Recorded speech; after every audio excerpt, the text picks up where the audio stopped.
যে কোরআনের মাধ্যমে নামাজ ফরজ হওয়ার কথা আসছে, যে কোরআনের মাধ্যমে রোজা ফরজ হওয়ার কথা আসছে, যে কোরআনের মাধ্যমে হজ্জে বাইতুল্লাহ ফরজ হওয়ার কথা আসছে, ওই কোরআনের মাধ্যমেই তো আল্লাহ তাআলা 450-র উপর আয়াত নাযিল করে জিহাদকে ফরজ, কতল কিতালকে ফরজ ঘোষণা করেছেন, ঠিক কিনা? ঈমান ছাড়া মুসলমান কিচ্ছু বোঝে না, আল্লাহর কোরআন ছাড়া মুসলমান কিচ্ছু বোঝে না। কোন নাস্তিক, কোন বাতিল, কোন তাগুতের সামনে কোন মুসলমান কখনো মাথা নত করতে পারে না। ইয়া মান লা তারাহু আল-উয়ুন ওয়া লা তুখালিতুহু আয-যুনুন ওয়া লা ইয়াসিফুহু আল-ওয়াসিফুন ওয়া লা তুগায়্যিরুহু আল-হাওয়াদিস ওয়া লা ইয়াখশা আদ-দাওa'ir ইয়া'লামু মাথাকিল আল-জিবাল ওয়া মাকালিল al-bihar ওয়া 'adada qatri al-amtar ওয়া 'adada waraqi al-ashjar ওয়া 'adada ma azlama 'alayhi al-layl wa ashraqa 'alayhi an-nahar wa la tuwari minhu sama'un sama'a wa la ardun arda wa la bahrun ma fi qa'ihi wa la jabalun ma fi wa'rihi। ঈমান নাই, ঈমানের মধ্যে বিন্দু পরিমাণ ঘাটতি যদি আসে, সেখানে বাবাকেও বুঝি না, সেখানে মাকেও বুঝি না, নেতাকেও বুঝি না, নেত্রীকেও বুঝি না, দলপতিকেও বুঝি না, সেনাপতিকেও বুঝি না। সাদাকাল্লাহুল আলিয়্যুল আযীম ওয়া সাদাকা রাসূলুহুন নাবিয়্যুল কারীম ওয়া নাহনু আলা যালিকা লামিনাশ শাহিদিন ওয়াশ শাকিরিন ওয়াদ যাকিরিন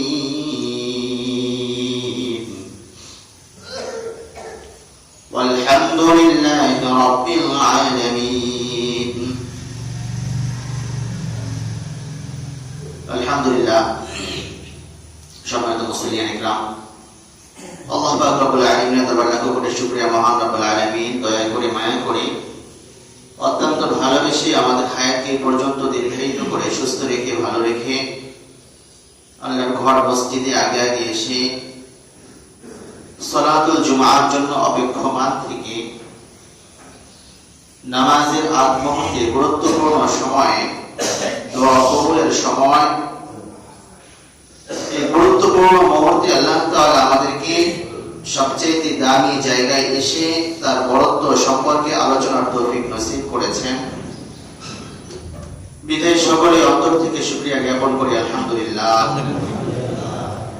লক্ষ কোটি দরুদ ও তাসলিমাতের হাতে বর্ষিত হোক বিশ্ব মানবতার মুক্তির আধার সারওয়ারে কায়নাত রাহমাতুল লিল আলামিন শাফিউল মুজনাবিন মুহাম্মদুর রাসূলুল্লাহ সাল্লাল্লাহু আলাইহি ওয়াসাল্লামের উপর, যে মহান ব্যক্তির মাধ্যমে আল্লাহ পাক রব্বুল আলামিন পুরো পৃথিবীকে পরিপূর্ণতা নসিব করেছেন, সেই মহান ব্যক্তির উপর হৃদয়ের সবটুকু মহব্বত, ভালোবাসা উজাড় করে দরুদ পড়ি সাল্লাল্লাহু আলাইহি ওয়াসাল্লাম। সম্মানিত মুসলিম ইকরাম, আমাদের আলোচনা চলছিল সূরাতুল মুমিনুন, কোরআনুল কারীমের 23তম সূরা, সর্বমোট আয়াত সংখ্যা 118টি। এই সূরাতুল মুমিনুনের প্রথম নম্বর আয়াত নিয়ে আমরা আলোচনা করছিলাম এবং আমাদের প্রশ্ন ছিল যে আল্লাহ পাক রব্বুল আলামিন আমাদেরকে যে একটা জীবন দান করেছেন, এই জীবন দান করার পরে আল্লাহ তাআলা আমাদের লাইফ স্টাইলটা কেমন চাচ্ছেন, আমাদের 24 ঘন্টার হায়াত কিভাবে কাটবে, আমাদের ব্যবসা বাণিজ্য, ক্ষেত খামার, বিবাহ শাদী, লেনদেন, ব্যক্তিগত জীবন, পারিবারিক জীবন, সামাজিক জীবন, প্রত্যেকটা জায়গা কিভাবে আমরা কাটাবো, আল্লাহ তাআলা কেমনটা চাচ্ছেন, আমাদের লাইফ স্টাইলটা আল্লাহ কেমন চাচ্ছেন, এটাই ছিল প্রশ্ন। এবং এই প্রশ্নের পরিপ্রেক্ষিতেই আমরা সূরাতুল মুমিনুন এর আলোচনা শুরু করেছি। প্রথম নম্বর আয়াতে কারিমায় আল্লাহ তাআলা বলেছেন কাদ আফলাহাল মুমিনুন, যে বা যারা ঈমান আনয়ন করেছে তারা সফল কাম হয়েছে। সে হোক নর, হোক নারী, হোক পুরুষ, হোক মহিলা, হোক গ্রাম্য, হোক শহরী, হোক শিক্ষিত, হোক অশিক্ষিত, যে কোনো সোসাইটির ব্যক্তি আল্লাহ তাআলার উপর যদি ঈমান আনয়ন করতে পারে, আহকামুল হাকিমিন বলে, সে সফলতার সর্বোচ্চ মাকামে অধিষ্ঠিত হতে পেরেছে। ঈমানের দাম সবচেয়ে বেশি।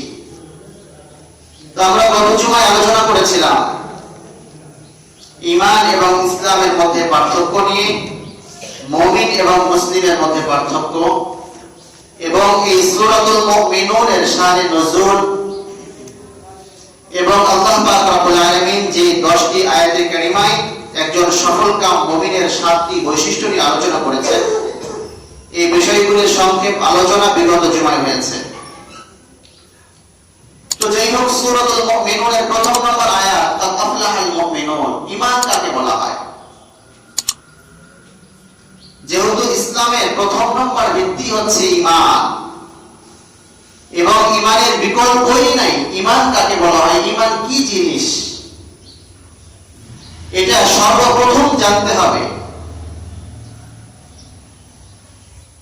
এবং আল্লাহ তাআলা কোরআনে হাকিমের বিভিন্ন জায়গায় বান্দা বান্দিকে সম্বোধন করে বলেছেন, ঈমানের দিকে আসো, ঈমান আনয়ন করো, ঈমান মজবুত করো, ঈমান বৃদ্ধি করো। আল্লাহ রাসূলও তাই বলেছেন হাদিসের মধ্যে। ইসলামের প্রথম নম্বর ভিত্তি ঈমান।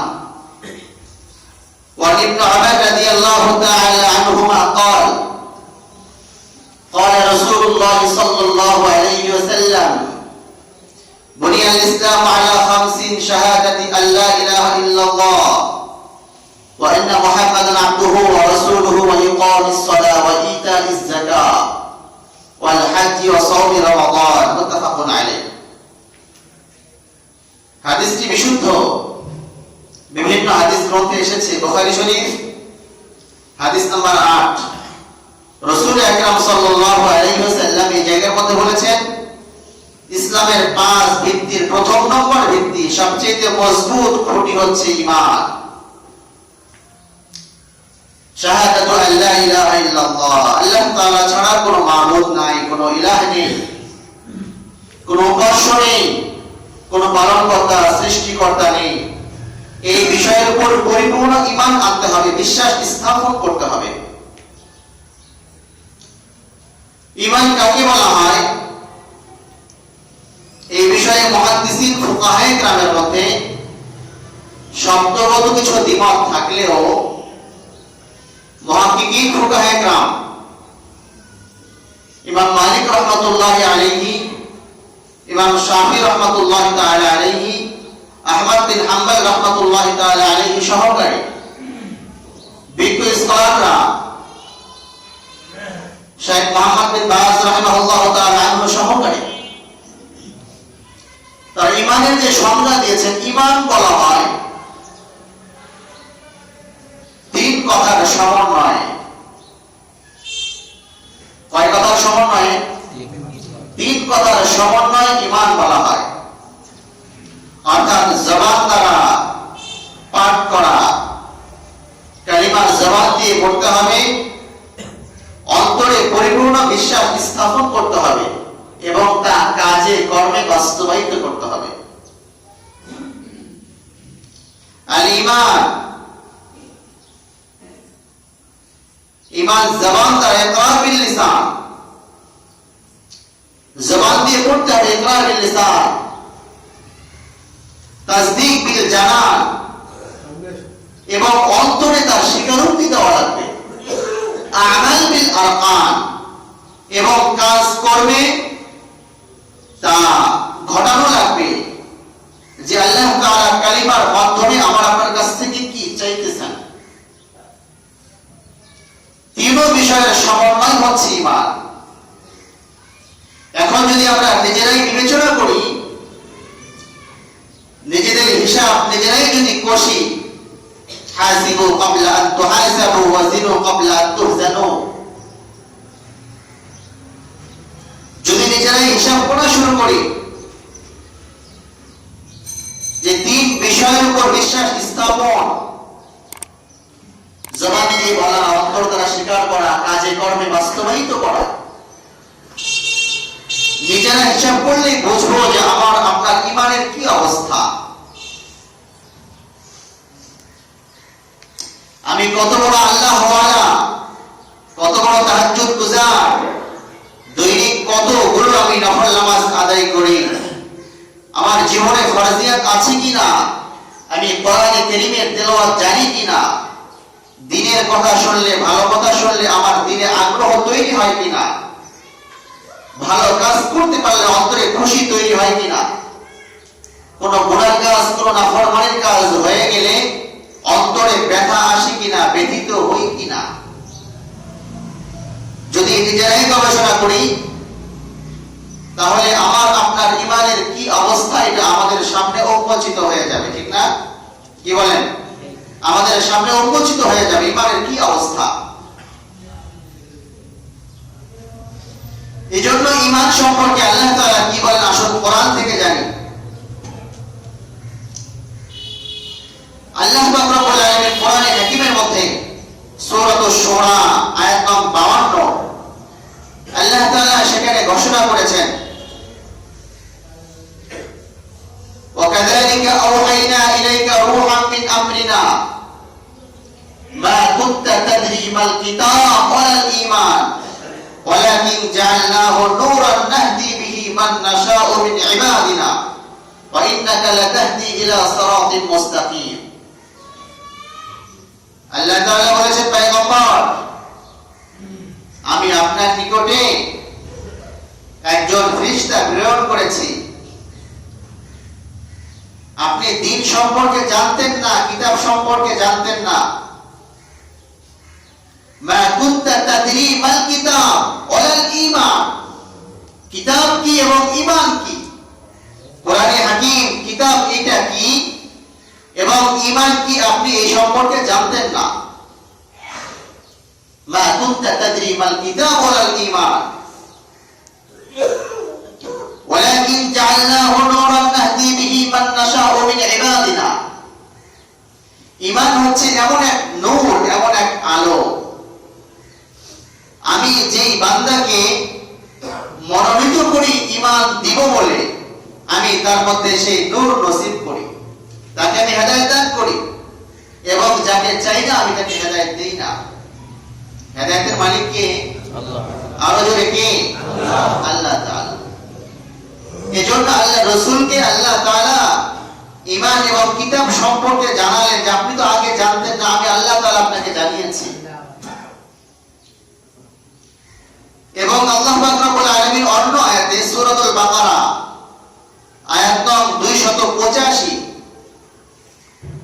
সেখানে আল্লাহ পাক রব্বুল আলামিন ঈমানের শিক্ষা দিয়েছেন। ঈমান কাকে বলা হয়, কোন সব বস্তুর উপর আমাদেরকে ঈমান আনতে হবে, কোন বিষয়গুলির উপর বিশ্বাস স্থাপন করতে হবে, এই বিষয়ে স্বয়ং আল্লাহ পাক রব্বুল আলামিন আলোচনা করেছেন। সূরাতুল বাকারা আয়াত নম্বর 285 আমানা রাসূল বিমা উনজিলা ইলাইহি মির রাব্বিহি ওয়াল মুমিনুন, রাসূল এবং মুমিনরা বিমা উনজিলা ইলাইহি মির রাব্বিহি আল্লাহর পক্ষ থেকে যা কিছু অবতীর্ণ হয়েছে তার উপর ঈমান আনয়ন করেছে। কোন সব বস্তুর উপর? কুল্লুন, তারা সকলে। আমানা বিল্লাহ, কার উপর? কার উপর? আমানা বিল্লাহ, আল্লাহর উপর ঈমান আনয়ন করেছে। আমানা বিল্লাহ ওয়া মালাইকাতিহি, কাদের উপর? ফেরেশতাদের উপর। ওয়া কুতুবিহি, কিসের উপর? ওয়া রাসূলিহি। আল্লাহ পাক রব্বুল আলামিন এখানে চার বিষয় সম্পর্কে আলোচনা করলেন যে আমার রাসূল এবং মুমিন বান্দা বান্দীরা তারা ঈমান আনয়ন করে আল্লাহ তাআলার উপর। আমানা রাসূল বিমা উনজিলা ইলাইহি মির রাব্বিহি ওয়াল মুমিনুন কুল্লুন আমানা বিল্লাহ ওয়া মালাইকাতিহি ওয়া কুতুবিহি ওয়া রাসূলিহি লা নুফাররিকু বাইনা আহাদিন মির রাসূলিহি। এবং অন্যান্য সম্প্রদায়ের মতো আপনার উম্মতরা রাসূলদের মাঝে পার্থক্য করে না। যেমন অন্যান্য উম্মতরা, ইহুদিরা সাইয়েদনা মুসা আলাইহিস সালাতু ওয়াস সালাম কি রাসূল এবং পয়গম্বর মানে, কিন্তু এরপরে বিশ্ব নবীকে তারা রাসূল মানতে রাজি নয়। আবার যেমন খ্রিস্টানরা সাইয়েদনা ঈসা আলাইহিস সালাতু ওয়াস সালামকে রাসূল মানে, কিন্তু শেষ নবীকে তারা রাসূল মানতে রাজি নয়। এজন্য আল্লাহ তাআলা বললেন, ওগো পয়গম্বর আপনার উম্মতরা এমন না, অর্থাৎ আপনার উম্মতরা কোন নবীর মধ্যে পার্থক্য করে না, তারা সকলকেই মানে। সুবহানাল্লাহ। তারা সকলকেই মানে, যাদেরকে মানার কথা আল্লাহ তাআলা বলেছেন তারা সকলকেই মানে। কুল্লুন আমানা বিল্লাহি ওয়া মালাইকাতিহি ওয়া কুতুবিহি ওয়া রুসুলিহি লা নুফাররিকু বাইনা আহাদিন মির রুসুলিহি ওয়া ক্বালু সামি'না ওয়া আতা'না গুফরানাকা রাব্বানা ওয়া ইলাইকাল মাসির। এরপরে আল্লাহ তাআলা সাহাবায়ে কেরামের আদর্শ, তাদের বৈশিষ্ট্য আলোচনা করেছেন। ক্বালু সামি'না ওয়া আতা'না।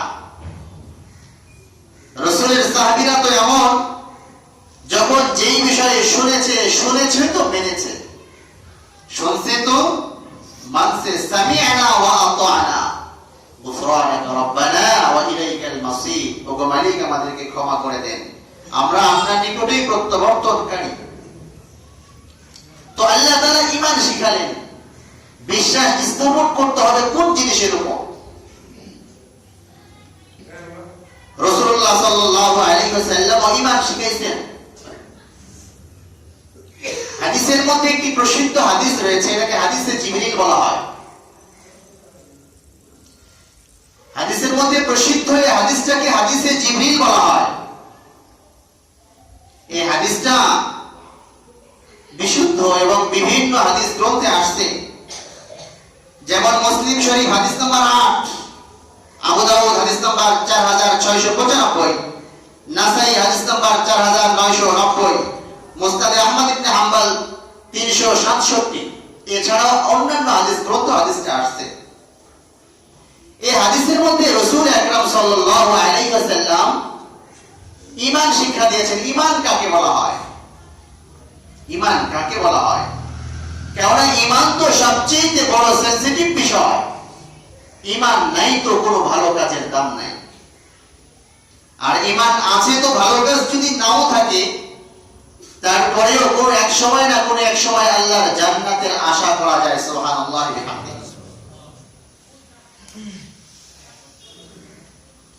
সাইয়েদনা ওমর রাদিয়াল্লাহু তাআলা আনহু বলেন, রাসূলুল্লাহ সাল্লাল্লাহু আলাইহি ওয়াসাল্লামের সামনে আমরা অনেক সাহাবায়ে কেরাম বসা ছিলাম।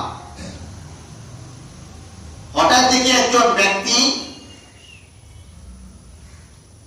রাসূলুল্লাহ সাল্লাল্লাহু আলাইহি ওয়াসাল্লামের দরবারে আসলেন। তার চেহারা অত্যন্ত সুন্দর, সুদর্শন চেহারা, সাদা পোশাক পরিহিত এবং দাড়িগুলো কুচকুচে কালো। সফর করে আসছেন এমন কোন চিহ্ন তার শরীরে নেই। আবার তিনি আমাদের মধ্যে থেকেও কেউ নন, আমরা কেউ তাকে চিনছি না। এসে রাসূলুল্লাহ সাল্লাল্লাহু আলাইহি ওয়াসাল্লামের সামনাসামনি বসলেন, তার হাঁটু মোবারক রাসূলের হাঁটুর সঙ্গে মিলিয়ে দিলেন। এরপরে নবীজির কাছে 4টা বিষয় জানতে চাইলেন। কয়টা বিষয়? 4টা বিষয় জানতে চাইলেন। আখবিরনি আনিল ইসলাম, লম্বা হাদিস।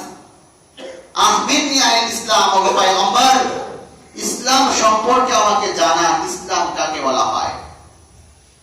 আল্লাহ রাসূল তাকে ইসলাম সম্পর্কে জানিয়েছেন। তার দ্বিতীয় প্রশ্ন ছিল আখবিরনি আনিল ঈমান, আমাকে ঈমান সম্পর্কে জানান, ঈমান কাকে বলা হয়। আল্লাহ রাসূল তাকে ঈমান সম্পর্কে জানিয়েছেন। ঈমান কাকে বলা হয় আল্লাহ রাসূল জানিয়েছেন, আন তু'মিনা বিল্লাহি ওয়া মালাইকাতিহি ওয়া কুতুবিহি ওয়া রুসুলিহি ওয়া তু'মিনা বিল কদরি খাইরিহি ওয়া শাররিহি। ঈমান হচ্ছে আন তু'মিনা বিল্লাহ, কার উপর? আরো জোরে, কার উপর? শীতে আইস হয়ে গেলে হবে না, আর এমনিও প্রচুর শীত পড়তেছে। আন তু'মিনা বিল্লাহ, ঈমান আনতে হবে আল্লাহর উপর। আন তু'মিনা বিল্লাহ ওয়া মালাইকাতিহি, ফেরেশতাদের উপর, ওয়া কুতুবিহি, কিতাব সমূহের উপর, ওয়া রুসুলিহি, আম্বিয়া আলাইহিমুস সালাতু ওয়াস সালামের উপর, ওয়াল ইয়াউমিল আখির, আখিরাতের দিবসের উপর, ওয়া আন তু'মিনা বিল কদরি খাইরিহি ওয়া শাররিহি মিনাল্লাহি তাআলা। এবং ঈমান আনতে হবে ভালো মন্দ একমাত্র আল্লাহর পক্ষ থেকে হয়। কার পক্ষ থেকে হয়? আল্লাহর পক্ষ থেকে হয়। তার প্রশ্নের উত্তরে আল্লাহ রাসূল সাল্লাল্লাহু আলাইহি ওয়াসাল্লাম ঈমান কাকে বলা হয় ঈমান সম্পর্কে তাকে জানিয়েছেন। তার তৃতীয় নম্বর প্রশ্ন ছিল আখবিরনি আনিল ইহসান, আমাকে ইহসান সম্পর্কে জানান, ইহসান কাকে বলা হয়। সৌহার্দ্যপূর্ণ আচরণ, অপরকে প্রাধান্য দেওয়া, অপরকে সহানুভূতি করা, অপরের সঙ্গে ভালো আচরণ করা কাকে বলা হয় আল্লাহ রাসূল জানিয়েছেন। আল্লাহ রাসূল তাকে এই বিষয়ে জানিয়েছেন যে আল্লাহ পাক রব্বুল আলামিন, মনে করো আল্লাহ তাআলাকে তুমি দেখতেছো, আনতা আবুদাল্লাহ কাআন্নাকা তারা ফাইন লাম তাকুন তারাহু ফাইন্নাহু ইয়ারাক। ইহসান সম্পর্কে আল্লাহ রাসূল জানিয়েছেন, মনে করো তুমি আল্লাহকে দেখতেছো, আর এটা যদি সম্ভব না হয় তাহলে মনে করবা আল্লাহ তাআলা তোমাকে দেখতেছেন। চতুর্থ নম্বর প্রশ্ন ছিল কিয়ামত কখন হবে।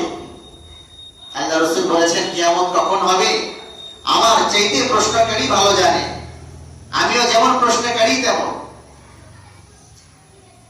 এই বিষয়ে আলোচনা হওয়ার পরে উনি যখন চলে গেলেন, রাসূলুল্লাহ সাল্লাল্লাহু আলাইহি ওয়াসাল্লাম সাহাবায়ে কেরামকে বললেন ইনি হচ্ছেন জিবরিল আমিন আলাইহিস সালাতু ওয়াস সালাম। সুবহানাল্লাহ।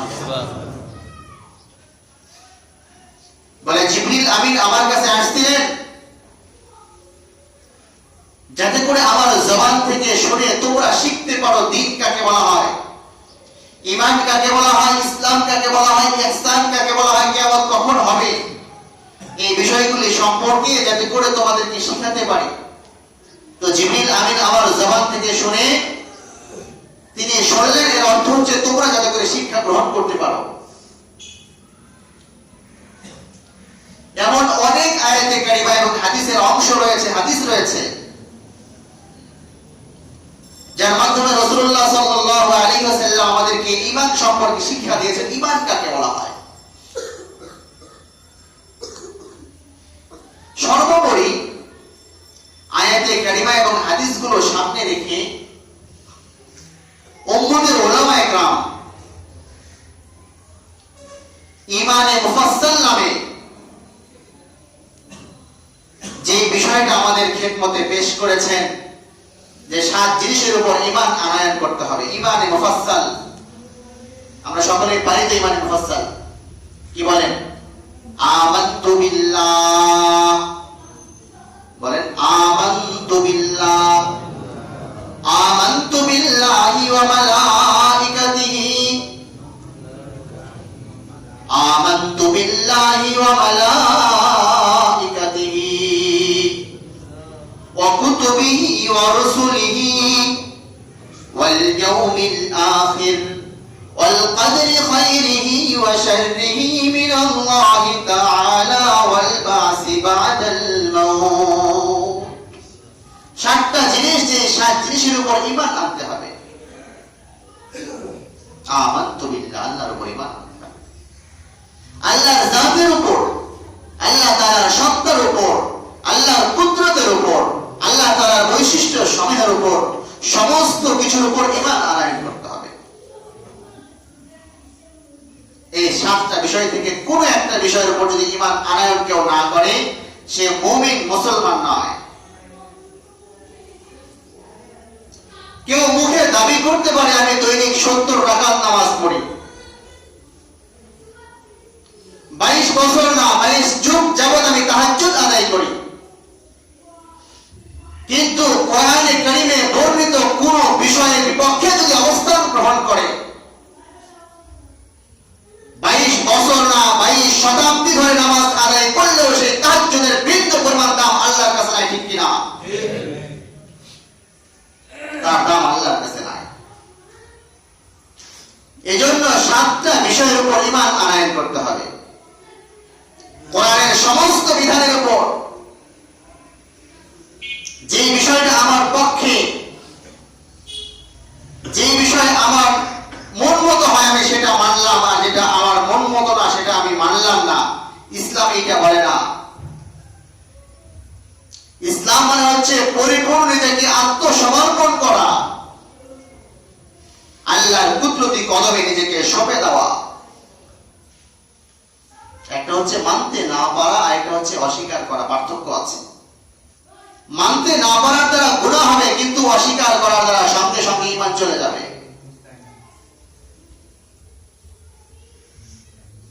বিশেষ করে যখন জিহাদের আলোচনা করা হয়, যখন ইসলামী রাজনৈতিক সম্পর্কে আলোচনা করা হয়, রাসূলুল্লাহ সাল্লাল্লাহু আলাইহি ওয়াসাল্লামের যুদ্ধ জীবন নিয়ে আলোচনা করা হয়, ওই সময় বলে এই আলোচনাগুলি হুজুররা কেন করে? মসজিদে শুধু আলোচনা করবে নামাজ, রোজা, হজ, যাকাত যথেষ্ট। কি বলে?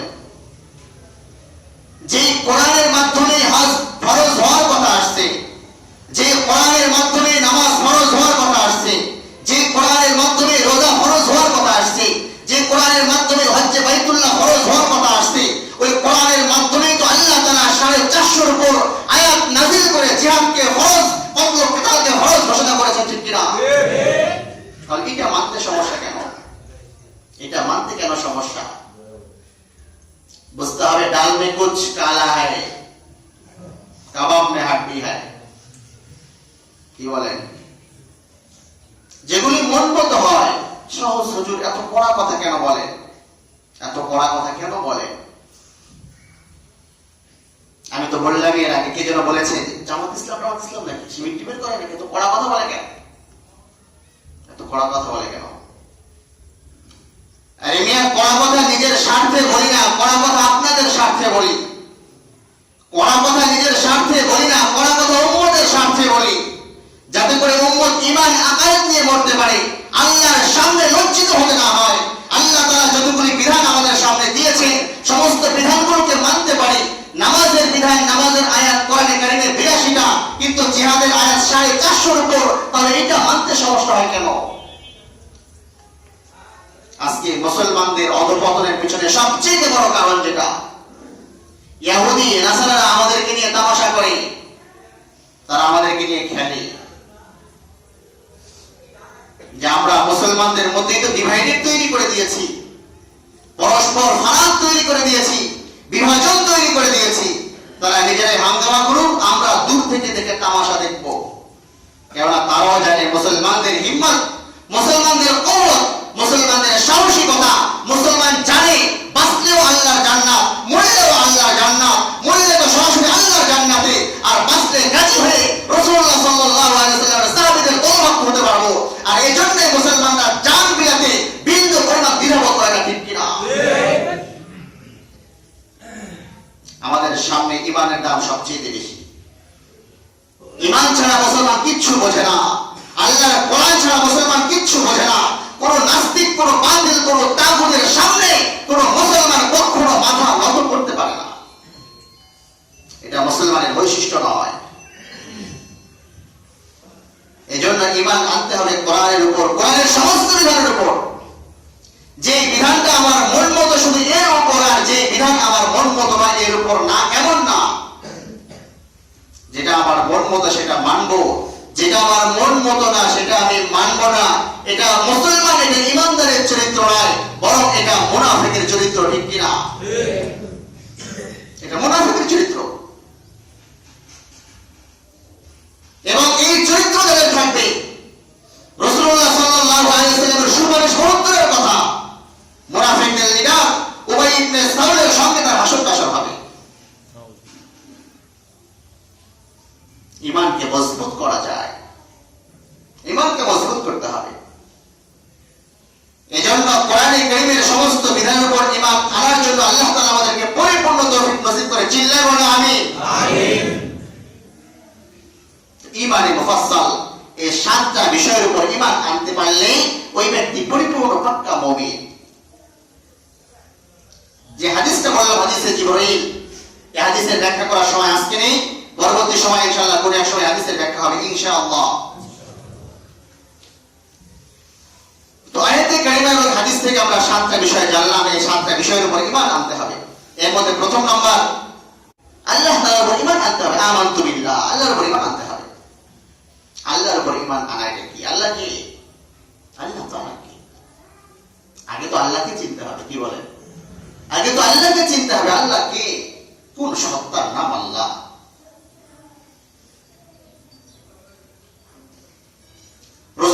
সাল্লাল্লাহু আলাইহি সাহাবায়ে কেরামকে নিয়ে কোন একটা জায়গার মধ্যে অবস্থান করছিলেন, দাঁড়িয়ে দাঁড়িয়ে সাহাবায়ে কেরাম কিছু কথা বলছিলেন। একজন গ্রাম্য মানুষ, বেদুইন গ্রাম্য, সে দূর থেকে একটা গুই সাপ শিকার করে বাড়ির দিকে ফিরছিল।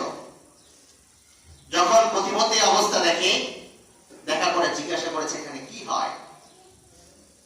কেউ বলেছেন নবী আসছেন, নবী নবী। বলে নবী? হ্যাঁ। বলে তাকেই তো আমার দরকার। তো গ্রাম্য মানুষরা তো এমনি একটু কম বোঝে, অশিক্ষিত মানুষ একটা গুই সাপ শিকার করে নিয়ে আসছে, একটা লাঠির মধ্যে পিছনে ব্যাগ ঝুলায়, ব্যাগের মধ্যে একটা মরা গুই সাপ। গুই সাপ চিনেন না? কথা বলেন, গুই সাপ চিনেন না? তো সাহাবায়ে কেরামের ভিড়কে সে সরিয়ে একেবারে সামনে গেছে। যাওয়ার পরে বিশ্ব নবীকে বলে আতাতায়ান্নাকা নাবিয়্যুন, তুমি নাকি দাবি করো তুমি নবী? আল্লাহ রাসূল বলেন কুলতু নাম, হ্যাঁ আমি নবী, আমি তো দাবি করি আমি নবী। এবার সেই গ্রাম্য বেদুইন বলে তুমি নিজেকে নবী নবী করছো, আমার কি করতে মন চায় জানো নাকি? বলে কি করতে মন চায়? এবার সেই গ্রাম্য বেদুইন বলে আমার মন চায় নাউজুবিল্লাহ, আমি তোমাকে দুনিয়া থেকে বিদায় করে দেই, আর আমি আমার মূর্তিদেরকে খুশি করে চিল্লায় বলে নাউজুবিল্লাহ। আমার মন চায় আমি তোমাকে দুনিয়া থেকে শেষ করে দেই, আর আমি আমার মূর্তি, আমার মাবুদকে খুশি করি। পার্শ্বে ছিলেন সাইয়েদনা ওমর ইবনুল খাত্তাব রাদিয়াল্লাহু তাআলা আনহু। ভূমিকা কেমন হতে পারে বুঝতেই তো পারতেছেন, কথা বলেন। পাশে ছিলেন সাইয়েদনা ওমর ইবনুল খাত্তাব রাদিয়াল্লাহু তাআলা আনহু। আস্তে আস্তে তরবারি কোষমুক্ত করছেন। ভূমিকা কি হতে পারে? আল্লাহ রাসূল বলেন ওমর একটু থামো, দাঁড়াও না, তাকে বলতে দাও। সেই গ্রাম্য কথা আবারও বলেছে। আল্লাহ রাসূল তাকে দাওয়াত দিয়েছেন।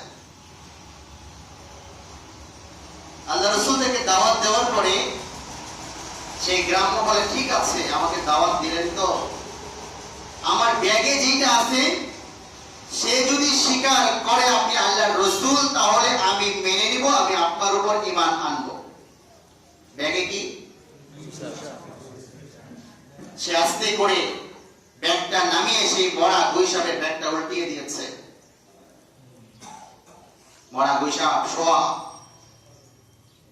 রাসূলুল্লাহ সাল্লাল্লাহু আলাইহি ওয়াসাল্লাম সেই গুই সাপকে সম্বোধন করেছেন, ইয়া আইয়ুহাদ দাব, হে গুই সাপ।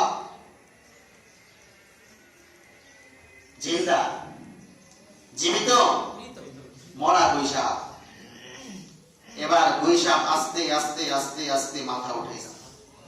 লাব্বাইকা ওয়া সা'দাইকা ইয়া রাসূলুল্লাহ, সুবহানাল্লাহ। লাব্বাইকা সা'দাইকা ইয়া রাসূলুল্লাহ, পয়গম্বর বলুন আমার কপাল খুলে গেছে, আমার কপাল খুলে গেছে, আজকে আপনি আমাকে সম্বোধন করেছেন। রাসূলুল্লাহ সাল্লাল্লাহু আলাইহি ওয়াসাল্লাম গুই সাপকে জিজ্ঞাসা করেছেন, মান তা'বুদ, ইবাদত কার করো, ইবাদত কার করো? গুই সাপ উত্তর দেয়, মান ফিস সামাই আরশুহু ওয়া ফিল আরদি সুলতানুহু ওয়া ফিল বাহরি সাবিলুহু ওয়া ফিল জান্নাতি নি'মাতুহু ওয়া ফিল নারি ইকাবুহু, আমি তার ইবাদত করি। মান ফিস সামা আরশুহু, যিনি আরশে থাকেন, ওয়া ফিল আরদি সুলতানুহু, জমিনে যেন একচ্ছত্র অধিপত্য চলে, ক্ষমতাবান আল্লাহ সুবহানাহু ওয়া তাআলা। জান্নাতে যার নাজ নেয়ামতে ভরপুর, জাহান্নামে যার শাস্তি, আমি তার ইবাদত করি। আল্লাহ রাসূল জানতে চাইছেন মান আনা, আমি কি, আমি কি? গুই সাপ বলে আনতা রাসূলুল্লাহ, আনতা রাসূল রাব্বিল আলামিন, আপনি আল্লাহ পাক রব্বুল আলামিনের, আল্লাহ তাআলার প্রেরিত বান্দা এবং রাসূল, সুবহানাল্লাহি ওয়া বিহামদিহি। قد أفلح من صدق وقد خاب من كذب, যে আপনাকে মানবে সে কামিয়াব হয়ে আল্লাহর জান্নাতে চলে যাবে, যে আপনাকে মানবে না তার দুনিয়াও বরবাদ হবে, আখিরাতও বরবাদ হয়ে সে জাহান্নামে পতিত হবে। যেটা বলতেছিলাম, ইবাদত কার করব?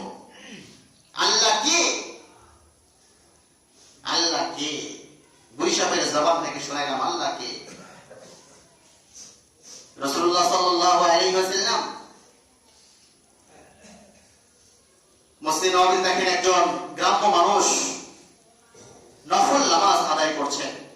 এটা আমি বলতে পারবো না, সময় শেষ হয়ে যাচ্ছে। নফল নামাজ আদায় করছেন।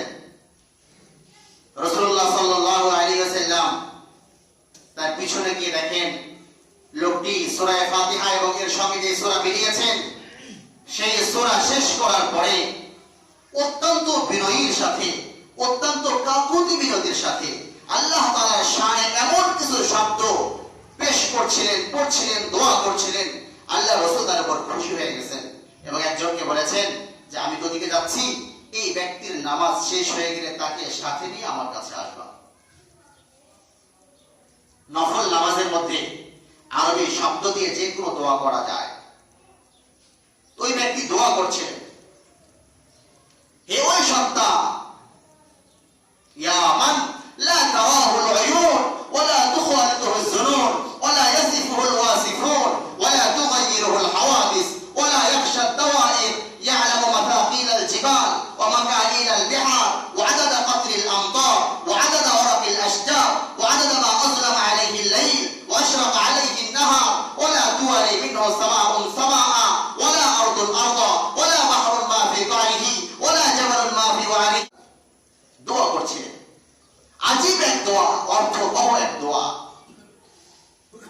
এটা আমি আপনাদেরকে ইনশাআল্লাহ সামনের জুমায় শোনাবো।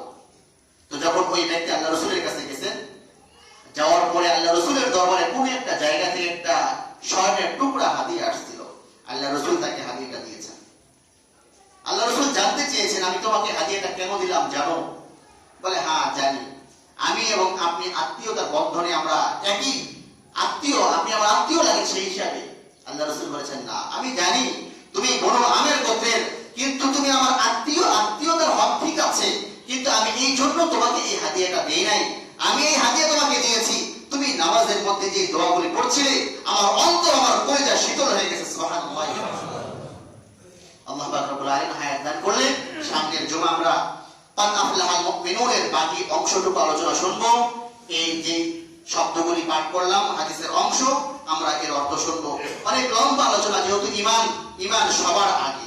কথা বলেন, ইমান, ইমান, ইমান বাবার আগে, মায়ের আগে, তারপরে তারপরে কথা বলেন, নেতার আগে, নেত্রীর আগে, সবার আগে ইমান। যেখানে ইমান নাই, ইমানের মধ্যে বিন্দু পরিমাণ ঘাটতি যদি আসে, সেখানে বাবাকেও বুঝি না, সেখানে মাকেও বুঝি না, নেতাকেও বুঝি না, নেত্রীকেও বুঝি না, দলপতিকেও বুঝি না, সেনাপতিকেও বুঝি না, অর্থওয়ালাকেও বুঝি না, টাকার কোনো দাম নাই আমার কাছে। ইমান সবার আগে। যেখানে ইমান নেই সেখানে আমি নাই, যেখানে ইমান আছে আমি সেখানে আছি। ইমান সবার আগে, ইমান সবার আগে। এই জন্য ইমান সম্পর্কে ইনশাআল্লাহ আমরা সামনের জুমায় বাকি আলোচনাটুকু শুনবো। আল্লাহ তাআলা আমাদেরকে সকলকে আগে আগে এসে ইমান সম্পর্কে আলোচনা শোনার তৌফিক নসিব করে। সকলেই বলুন